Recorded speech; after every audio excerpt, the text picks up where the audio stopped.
बिस्मिल्लाहिर्रहमानिर्रहीम, अस्सलाम वालेकुम नाज़रीन। आप लाइव प्रोग्राम देख रहे हैं। मैं हूं आपकी खिदमत में इमरान खान। मेरे साथ पॉलिटिकल पार्टीज़ के लोग मौजूद हैं, साथ हमारे साथ तज्ज़ियाकार भी होंगे आज के प्रोग्राम में।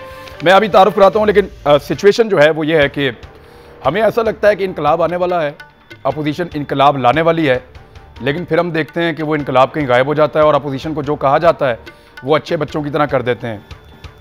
इतनी अच्छी तमहीद बांधते हैं कि ये नहीं हो सकता, हर चीज़ देखनी पड़ेगी, पढ़ना पड़ेगा, डिटेल में जाना पड़ेगा, उसके ऊपर बहस होगी, लेकिन फिर हम देखते हैं कि वो गर्दन झुका के बड़े आराम से हर वो चीज़ तस्लीम कर लेते हैं जो उनसे कही जाती है। इतनी प्यारी और इतनी अच्छी अपोजिशन कहाँ से लाए इमरान खान साहब, और इतनी अच्छी अपोजिशन बाकी सबको क्यों नहीं मिलती? और यानी अब आर्मी चीफ के हवाले से जब तनाज़ा आया उनके एक्सटेंशन के हवाले से, उस वक्त बड़ी बड़ी बातें की पॉलिटिकल पार्टीज़ ने। उसके बाद हमने देखा सारे एक पेज पे आ गए। अभी हमने ये जो आज वाला मामला हुआ इसके ऊपर हमने बड़ी बड़ी बातें सुनी, लेकिन उसके बाद हमने देखा सारे एक पेज पे आ गए, बड़े आराम से कानून साजी होगी। सेनेट में हुकूमत की अक्सरियत भी नहीं है, वहाँ पे वो कुछ कर भी नहीं सकते अपोजिशन के बगैर, लेकिन अपोजिशन ने वहाँ पे भी जो है वो कारनामा कर दिया और उनकी मेहरबानी से वो कानून जो पाकिस्तान के हक में था वो पास हो गया। लेकिन कल तक जिन चीज़ों पे वो डिस्कशन करना चाहते थे, आज बगैर डिस्कशन के उनको पास कर देना, ये हमारी अपोजिशन ही कर सकती है और कोई नहीं कर सकता। यानी ये वो अपोजिशन है जो किसी भी वक्त कौम को ये कह सकती है कि आओ एक इनकलाब लेकर आएं, और किसी भी वक्त चुप करके बैठ जाती है। ये सारा कुछ कौन करता है, कैसे होता है? अपोजिशन हमारी इतनी या तो बेबस है, या तो वो बेबस है, या फिर वो ऐसे ही हैं जिस तरह वो कर रहे हैं। अपोजिशन के बारे में बात करूंगा। हुकूमत के तो वैसे ही सारे पोल खुले हुए हैं, पता है आपको ज़बरदस्त के किस तरह के इशूज़ हैं। खासतौर पर पंजाब के अंदर कमांडर उस्मान बुज़दार साहब ने जो सूरत हाल पैदा कर रखी है वो आपके सामने। आपको तब्दीलियाँ हो रही हैं और ख़बर ये आ रही है कि बकरा ईद कुछ बड़ी तब्दीलियां होंगी, जिनमें पंजाब में और वफाक में भी होंगी। देखते हैं कि 2 साल के अंदर अंदर बेशुमार तब्दीलियां होने के बाद अब इमरान खान साहब कौन सी ऐसी तब्दीली है जो करके हमें हैरान कर देंगे। मेरे साथ जो मेहमान मौजूद हैं, मैं तारुफ करवा दूं। हमारे साथ निहाल हाशमी साहब मौजूद हैं, किसी भी तारुफ के मोहताज नहीं हैं, सेनेटर हैं और बड़ी मकबूल PMLN की शख्सियत है। बड़ी मेहरबानी है आपकी। सहर कामरान साहिबा हमारे साथ मौजूद हैं आज के प्रोग्राम में, पाकिस्तान पीपल्स पार्टी की बड़ी जानदार वॉइस हैं। बहुत शुक्रिया आपका ज्वाइन करने के लिए। हमारे साथ सदाकत अली अब्बासी साहब पाकिस्तान तहरीक इंसाफ से मौजूद होंगे आज के प्रोग्राम में। जनरल रिटायर एजाज ऐवान साहब, बड़ा जानदार और शानदार आपका तबसरा होता है चीज़ों के ऊपर। मैं इसीलिए जनरल साहब आपसे ही शुरू कर दूं कि ये क्या हो जाता है अचानक रातों रात, बल्कि दिन दिहाड़े बाद औकात, कि अपोजिशन ने बड़ा ज़बरदस्त स्टांस लिया होता है किसी चीज़ के ऊपर कि कर गुजरेंगे, ऐसा होगा वैसा होगा, और फिर हम देखते हैं कि एकदम सब कुछ बैठ जाता है, हर चीज़ कंट्रोल हो जाती है, और अच्छे बच्चों की तरह ऐसा लगता है कि हुकूमत ने कोई ऐसी, इनका कोई पेच है उनके पास जिसको वो घुमाते हैं और ये ठीक हो जाते हैं। ये कैसे होता है जनरल साहब? Imran, thank you very much. देखिए, मैं समझता हूँ हर पार्टी की अपनी अपनी मजबूरी है जो अपोजिशन में है। जमीयत उलमाए इस्लाम फजलुर रहमान ग्रुप कुछ और चाहती है, उनके ऊपर कोई मुकदमात नहीं है, ना वो नैब में है ना अदालतों में है, और वो चाहते हैं किसी तरीके से वापस असेंबली में आना अपनी लीडरशिप का। वो इंतखाबात को वो चाहते हैं कि ये हुकूमत तब्दील हो जाए या उनके ऐसे इत्तेहादियों की हुकूमत आ जाए जिसमें उनकी जगह बन जाए। ऐसा होने के इम्कानात बहुत कम हैं। मुस्लिम लीग नून की तमाम लीडरशिप के ऊपर मुकदमात हैं, और जो लीडरशिप इस वक्त मुल्क में मौजूद है, मरियम साहिबा सजा याफ्ता हैं और उनकी सजा पेंडिंग है, और शहबाज शरीफ साहब और इनके बेटा और इनके दामाद और जो एक बेटा मुल्क से बाहर है, उन सब पर मुकदमात मौजूद हैं, और अब रिसेंटली वो लोग चार्जशीट हो चुके हैं। जनरल साहब, क्या आप मुझे बताएंगे कि मरियम नवाज साहिबा के अलावा पाकिस्तान में और कितनी खवातीन हैं जिनकी सजाएं पेंडिंग है? केस नहीं, सजा। किस किस खातून की सजा पेंडिंग है पाकिस्तान में मरियम नवाज साहिबा के अलावा? मेरे ख्याल में वो एक्सेप्शन है, और ये पॉलिटिकल एक्सेप्शन है जो बनी हुई है। तो सर फिर इस तरह की ओपोजिशन जितना खड़ा हो जाए उतना काफी नहीं है? बेचारे थोड़ी बहुत आवाज तो उठाते हैं, बात तो करते हैं, फिर बैठ जाते हैं। मैं यही कह रहा हूं, इस वजह से आपने पूछा था कि रातों रात क्या हो जाता है। इनकी मजबूरियां ऐसी हैं और ये इतनी मुश्किल में गिरफ्तार हैं कि हर आदमी अपनी सर्वाइवल की जंग लड़ रहा है, और वो इनके अपने वो माजी है जो इनके सामने आ रहा है, और वो मुकदमात हैं जो अदालतों में हैं। लिहाजा कंप्रोमाइज करना, कंप्रोमाइज मांगना और रिलैक्सेशन मांगना एक ज़रूरत है इनकी, और अपनी सियासत को जिंदा रखना दूसरी जरूरत है, लेकिन सबसे बड़ी है किसी किस्म की रिलीफ की तलाश। लिहाजा वो टकराव की पोजीशन में नहीं है, ये मुत्तहिदा अपोजिशन नहीं है, इनके ऑब्जेक्टिव्स अलग अलग हैं, लिहाजा ये कोई बड़ा कारनामा अंजाम देने नहीं जा रहे।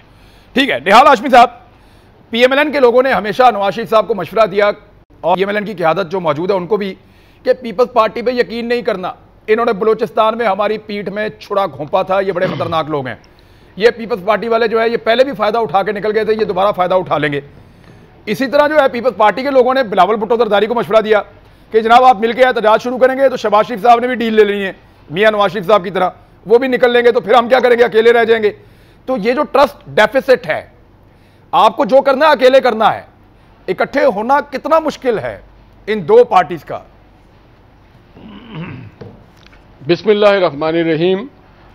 मैं ये नहीं समझता कि इकट्ठे होना मुश्किल है।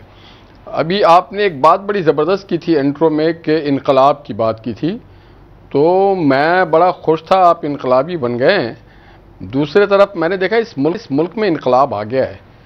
वो इनकलाब है महंगाई का, वो इनकलाब है करप्शन का, वो इनकलाब है बैड गवर्नेंस का, वो इनकलाब है बेरोज़गारी का।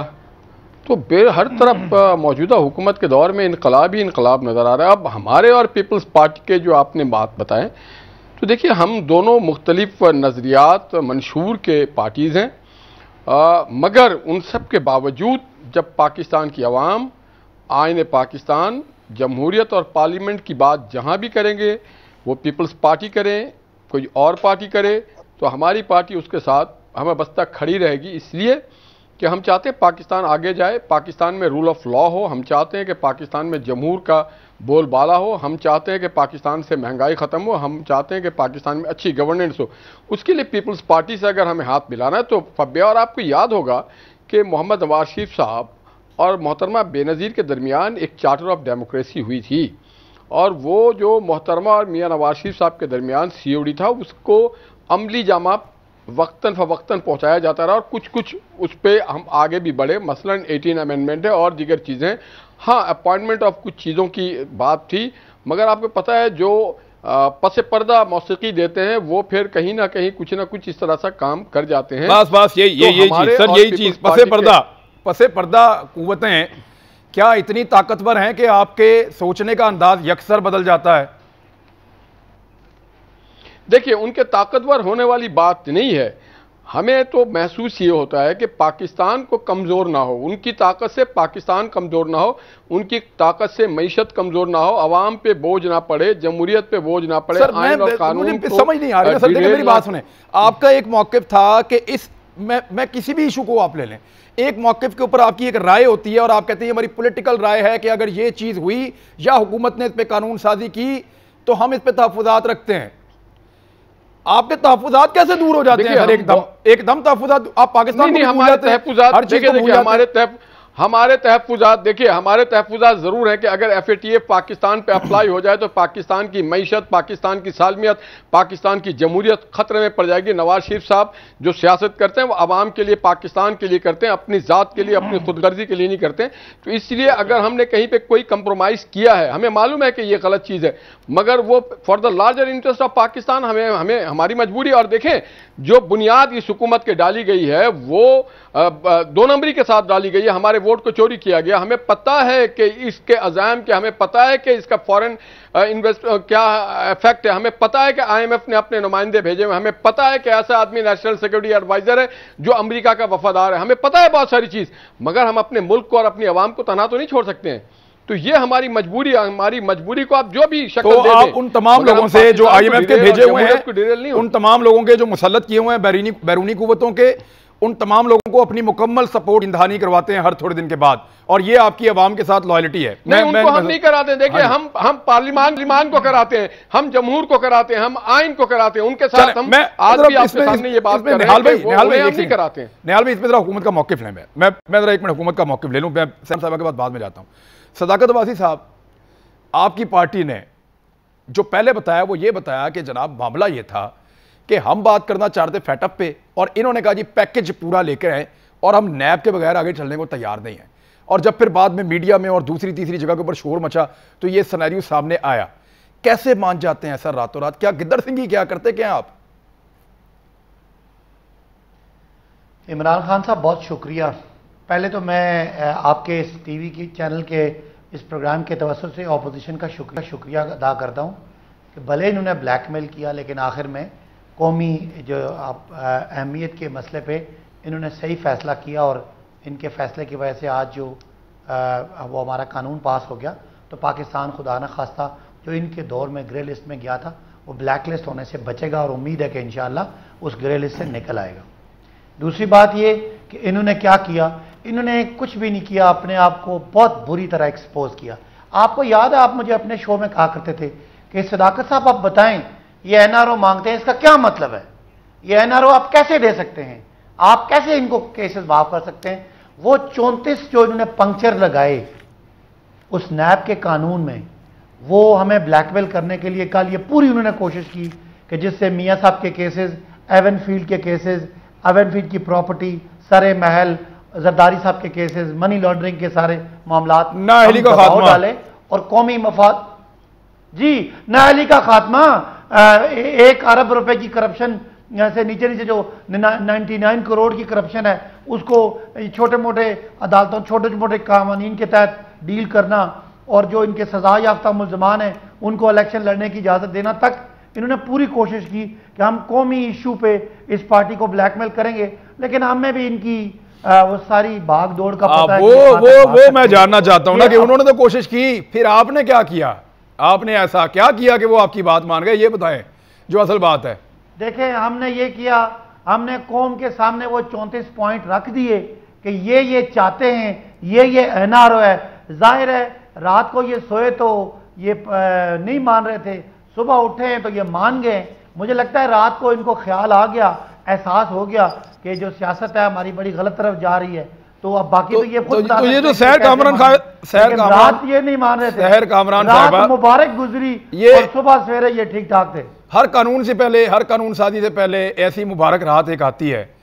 मैं जानना चाहता हूँ कामरान साहिबा कि बिलावल भुट्टो जरदारी साहब का तो बड़ा मौक़िफ़ था कि इसके ऊपर तो बाकायदा डिबेट, हम इसके ऊपर बात करेंगे, और बड़ा ज़बरदस्त उन्होंने इसके ऊपर स्टांस लिया था। ये किधर क्या होता क्या है, मैं आपसे भी जान लूँ, शायद आपको पता हो। बिस्मिल्लाहिर्रहमानिर्रहीम। शुक्रिया इमरान। सबसे पहले तो मैं कहूंगी कि मेजर जनरल साहब की जो है ना इतनी मासूमियत, उन्होंने सबके केसेस ढूंढवाए, उनकी शायद याददाश्त में या उनकी फहरिस्त में पीटीआई के केसेस नहीं है, जैसे नैब चेयरमैन की फहरिस्त में नहीं है। तो मतलब ये कि ये जो ना थोड़ा सा मुझे इस पर हुआ हैरत। नहीं, तहरीक क्योंकि अपोजिशन चला रही है ना। नहीं, अच्छा अभी आपकी बात तहरीक क्योंकि अपोजिशन चला रही है इसलिए वो अपोजिशन की बात अपोजिशन की हो रही थी। चले बात करें। जब से सुन रही थी सदाकत अली अब्बासी साहब को भी सुन रही थी, ये मासूमियत में ये बताना भूल गए कि हुकूमत ने अपनी गलती तस्लीम की, जो अपोजिशन की जो रिकमेंडेशंस थी वो शामिल की। लेकिन जहां तक कि नैब ऑर्डिनेंस ये कोई पीपल्स पार्टी या पीएमएलएन नहीं लाई थी, नैब ऑर्डिनेंस लाने वाली खुद ये तब्दीली सरकार थी। फिर नैब ऑर्डिनेंस को पास ना कराने वाली टाइम पर वो भी तब्दीली से सरकार थी। देखिए पीपल्स पार्टी का तो ऑलरेडी बिल है उसके अंदर रिफॉर्म्स का, और पीपल्स पार्टी का जो बिल है उसको आप सपोर्ट करते हैं। जो आपकी आला अदलिया है उनके जो मुशाहिदात है, उनकी जो ऑब्जर्वेशन है, उनकी जो रूलिंग है, कॉन्सेप्ट इस्लामिक आइडियोलॉजी की जो रूलिंग है। अच्छा अब आप इस बात को एक तरफ रखें, बजाय ये कि आज हुकूमत के अंदर कुछ ज़र्फ होता और ये ऐसा जेस्चर शो करती कि देखें यहाँ पर हमारा इख्तिलाफ राय था लेकिन हमने भी वो माना अपोजिशन की वो तमाम तजावीज़ के गैर मुल्की कुव्वतों को बराह रास्त मुदाखलत नहीं करनी चाहिए, कि आपके लोग जो है इस मुल्क के अंदर मिसिंग पर्सन्स नहीं हो सकते। ऐसा ना हो कि हम आपके मशीरों वजीरों के बारे में बात करें तो दिन दहाड़े इस्लामाबाद में आपकी आंख के नीचे एक सहाफ़ी गायब हो जाए, ऐसा ना हो। तो देखिए कुछ ऑब्जर्वेशन पीपल्स पार्टी की जो ऑब्जर्वेशन थी, अगर आप कल का देखें चेयरमैन पीपल्स पार्टी का बयान और आज का बयान देखें, आपको कोई फर्क नजर नहीं आएगा। उन्होंने कल भी ये कहा था कि हम इंसानी हकूक और जमहूरी रिवायात का तहफ़्फ़ुज़ चाहते हैं। अगर सुबह आपकी कमेटी की मीटिंग होती है, आप उसके अंदर अपोजिशन की जो ऑब्जर्वेशन है, रिकमेंडेशंस है, अमेंडमेंट्स है, उनको मान लेते हैं, तो देखिए हमने तो कहीं जिद नहीं दिखाई। इनके तमाम तर रवैयों के बावजूद जब भी कौमी मफाद की बात हुई, क्या मिथा के मईशत की बात अपोजिशन की तरफ से नहीं आई? क्या तमाम तहफ्फुज़ात इलेक्शन में होने के बावजूद तमाम पार्टीज को कायल करके पार्लियामेंट में बिठाने का सहरा पीपल्स पार्टी की तरफ नहीं जाता? क्या जो है इनकी तमाम तर रवैयों के बावजूद और केसेस के बावजूद कश्मीर के ऊपर ज्वाइंट सेशन का मुतालबा क्या बिलावल भुट्टो जरदारी ने नहीं किया था? देखिए, बात यह है, हमें निशानदही करनी पड़ती है। अगर ये कश्मीर पे रेजोल्यूशन लाते हैं और 370 का 35A का जिक्र करना भूल जाते हैं तो हमें निशानदही करनी पड़ती है। अगर रेजोल्यूशन पास होती है और वजीर आजम गायब होते हैं तो हमें निशानदही करनी पड़ती है। तो ये बातें अपोजिशन जरूर तनकीद करती है, ये उसका हक है। हम क्या नहीं कर रहे, हम ये नहीं कर रहे कि हम कंटेनर पर चढ़कर ये नहीं कह रहे कि आप मुल्क की मईशत बर्बाद करो, आप हुंडी से पैसे भेजो, आप यूटिलिटी बिल्स जो है वो जला दो। ये नहीं कर रहे हम, ये नहीं कर रहे कि आपकी जो है जो इकोनॉमिक स्टेबिलिटी है उसको खत्म करने के लिए फॉरेन विजिट के ऊपर हम कहें जी हम तो आप तो इतने वैसे ऐसी ओपोजिशन अल्लाह ताला सबको दे, इतनी अच्छी ओपोजिशन है सदाकत अब्बासी साहब, आपको तो 5 साल ओपोजिशन की फिक्र नहीं करनी चाहिए, वो तो आपसे ज्यादा बेहतर मुल्क के बारे में सोच रहे हैं। आपको 5 साल कोई फिक्र नहीं करनी चाहिए। जी ये जो मैं ब्रेक लेने में एक मिनट ब्रेक ले लें, मैं सैर कामरान साहब को बात करना चाहिए, मुकम्मल हो जाए, ब्रेक के बाद फिर मैं आता हूँ वापस, ब्रेक लेंगे वापस। वेलकम बैक नाजरीन। जी सैर कामरान साहब आप फरमा रही थी, आप बात मुकम्मल कर लें फिर मैं जरा गवर्नमेंट की तरफ जाऊंगा। आप अपोजिशन की जिम्मेदारी की बात कर रही थी कि बड़ी रिस्पॉन्सिबल अपोजिशन है इस मरतबा जो है, और इनकी रिस्पॉन्सिबिलिटी की वजह से वो बजाय बहस करने के गैर मशरूत तौर पे हुकूमत की मदद करती है हमेशा। इमरान, पहली बात तो इस बात को हमें करेक्ट कर लें कि गैर मशरूत नहीं, अपोजिशन की रिकमेंडेशंस मानने के बाद, ठीक है, एक बिल वापस लेने के बाद। दूसरी चीज ये है कि मैं कहूंगी कि जिस तरीके से ये गुफ्तगू कर रहे थे सदाकत अब्बासी भी और जनरल साहब भी, तो क्या ये कहना चाहते हैं, इसी बात की तौसीक कर रहे हैं कि जो केसेस बनाए गए हैं अपोजिशन के ऊपर, जिसके ऊपर आला अदलिया की सीरियस ऑब्जर्वेशंस भी हैं, क्या वो केसेस इस्तेमाल करके अपोजिशन पे दबाव डालते हैं? ये कहना चाहते हैं, या ये कहना चाहते हैं कि वो केसेस इस्तेमाल करके जो है ब्लैकमेलिंग करते हैं? बड़ा जबरदस्त आपने सवाल उठाया, यही रोके, सवाल ठीक है आपका, सवाल ठीक है आपका। जनरल साहब अगर किसी मजबूरी है तो फिर इनकी मजबूरी बनाई इसलिए गई कि उसका फायदा उठाया जाए? बड़ा स्पेसिफिक क्वेश्चन है, आप इसका जरा रिप्लाई करें आप।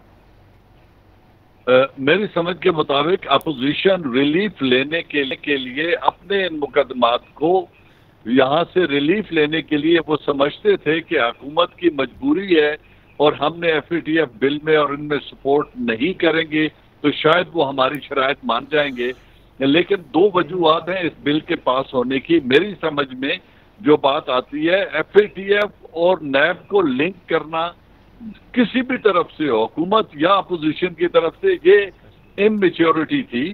जो FATF का बिल है इसमें दोनों पार्टियों में, तीनों बड़ी पार्टियों में या पार्लियामान में और सेनेट में बैठे हुए लोगों में इतना शऊर है कि वो मुल्की मफादवात में अपनी पार्टी से बाहर जाकर भी वोट डालने को तैयार हैं। और ऐसा हमने बारहा देखा है कि जब कोई एक्सटर्नल इशू हुआ है, कोई नेशनल इशू हुआ है, तो उन्होंने वोट डाला है। एक बात तो ये है। और दूसरी बात ये है कि हो सकता है किसी ने इनको समझाया हो कि FATF अलग बात है और NAB के साथ लिंक कर रिलीफ लेने की कोशिश न करें। मैं नहीं समझता, मेरा किसी पार्टी से कोई ताल्लुक नहीं है कि केसेस पॉलिटिसाइज्ड हैं, केसेस नहीं है। हाँ, उनका जो आगे कंडक्ट और ट्रायल हो रहा है उसमें सियासत कोई अगर कर रहा हो तो वो अलग बात है। केसेस पूरी कौम 22 करोड़ आवाम देख रही है कि ये जो कुछ सामने लाया गया वो एक हकीकत है, लेकिन किसी हतमी नतीजे पे नहीं पहुंच सके, वो अलग बात है। इसमें सदाकत अब्बासी साहब कह रहे हैं कि एक लंबी फहरिस्त है ब्लैकमेलिंग की। निहाल हाशमी साहब, लंबी फहरिस्त है ब्लैकमेलिंग की, और मुझे ये बताएं कि जो अपोजिशन यहां स्टैंड नहीं ले पाती वो कैसे कर पाएगी? आपके ख्याल में शहबाज शरीफ साहब और मरियम नवाज निकलेंगे और निकल के लीड करेंगे? आपको लगता है मजबूरियों के इन हालात में, केसों में दबी हुई लीडरशिप, फंसे हुए बीमार लोग, वो निकल के लीड करेंगे? आपको ये लगता है? बहुत ज़बरदस्त बात आपने की ब्लैकमेलिंग की, और मैं समझता हूँ जनरल साहब बड़े मासूमियत से कह गए कि हकीकत सामने आ गई। बहुत बिल्कुल हकीकत सामने आई है। जब सुप्रीम कोर्ट ने ऑब्जर्वेशन दिया तो ख्वाजा साहब के जो केसेस हैं या शाहिद खाकान साहब के केसेस हैं या जो मरियम बीवी पे केसेस हुए या जो शहबाज साहब पे हैं या जो हमजा साहब पे हैं या जो मियाँ साहब पे हैं, ये कोई माजी के केसेस नहीं है, ये आज के केसेस हैं, इस गवर्नमेंट के बनाए हुए केसेस हैं, इस 2 साल के अदवार के केसेस हैं। और उस केसेस पे जो सुप्रीम कोर्ट की ऑब्जर्वेशन वो आप आईना के तरह है। अगर उसको देख के बाद आप कह रहे हैं कि हकीकत यकीनन सामने आई है कि हमें डराया गया, धमकाया गया, हमारे हाथ पैर बांध दिए गए, हमें उठा करके बंद कर दिया गया, यहां तक कि मरियम से आप डर गए। मरियम जब जा रही थी आवाम को बताने के लिए रोटी महंगा हो गया, चीनी को माफिया बना रहे, तो फिर उस वक्त ये इतनी डर गई, इतनी सहम गई हुकूमत। मगर फिर बात यह है कि हमारे खिलाफ आप इनको भी सबूत फिर नहीं डरा है, दें, फिर सहम दें। सर मेरी अर्ज सुने, आप इनको दोबारा डरा क्यों नहीं देते? देखिए हम डरा नहीं रहे, नहीं हम डराएंगे, पाकिस्तान की अवाम डराएंगे। डरे आप इनकलाब देखिए, महंगाई का इनकलाब आ गया है, माफिया का इनकलाब आ गया है, अब अवाम का इनकलाब आएगा। और अवाम का जब इनकलाब आएगा ना, तो ना लाने वाले बचते हैं, ना ले जाने वाले बचते हैं, ना हुकूमत बचती है, ना सिलेक्टर बचते हैं, ना वोट चोर बचते हैं, ना वोट छीनने वाले बचते हैं, ना वो लोग बचते हैं जो बाहर से आकर के पाकिस्तान। निहाल भाई, नैब में कानून साजी का जो प्रपोजल था, जिसकी निशानदेही की अभी सदाकत अब्बासी साहब ने, पहले शाह महमूद कुरैशी साहब ने, अब वो 34 नकात सबको पता है। आपको नहीं लगता सर कि ये क्या अजीबोगरीब मजाक किया आपने सर, लोगों के साथ भी और कानून के साथ भी?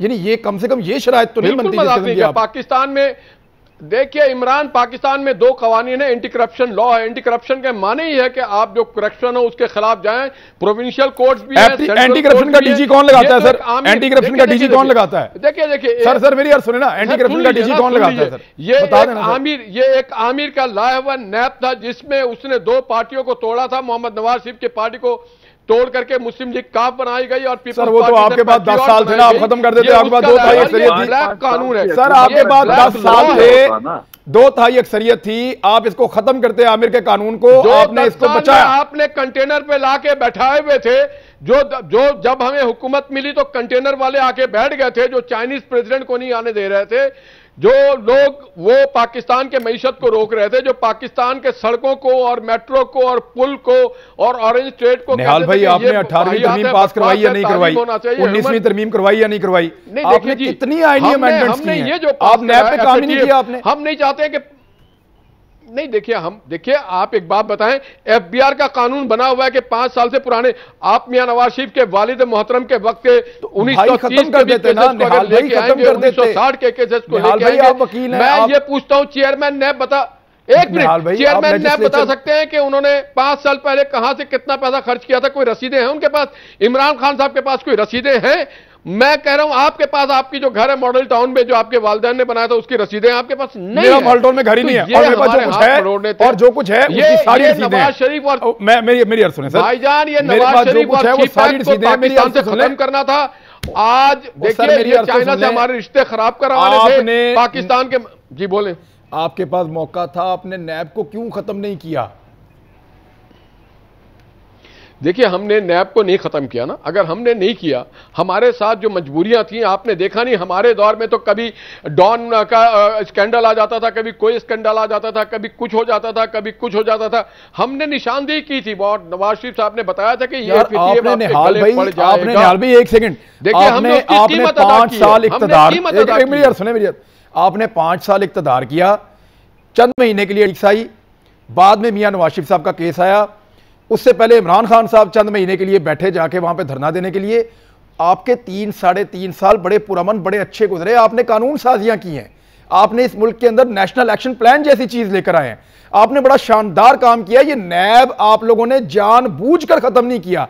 पीपल्स पार्टी आपकी मिन्नतें करती रही, मीडिया आपसे सवालात करता रहा, आपने जानबूझकर नैब को खत्म नहीं किया। सर आप माने इस बात को, गलती तो तस्लीम करें आप। देखिए ये ओवरसाइट हो सकता है, ये 1-2 बार कोशिश हुई है, मैं जब सेनेट में था इस तरह की बात हुई, मगर उस वक्त कोई भी सियासी जमात संजीदा नहीं थी इस मामले पे, उस वक्त इंतकाम नहीं लिया जाता था। नवाज शरीफ के दौर में नैब को टूल के तौर पे इस्तेमाल नहीं किया गया। आज आसिफ अली जरदारी साहब की जुबान किसके दौर में काटी गई थी? इस्तेमाल किया गया। आसिफ अली जरदारी साहब की जुबान नवाज शरीफ साहब के दौर में काटी गई थी। ये आप 3.5 साल दौर की बात करें, मैं इस 3.5 साल दौर की बात कर रहा हूं। अयान अली का केस किसके दौर में बना था सर? की बात कर रहा हूं। अयान अली का केस किसके दौर में बना था? देखिए अयान अली का केस रोज़े रोशन की तरह आया था। अगर कोई पाकिस्तान सर अली बाबा 40 चोर कौन कहता था सर?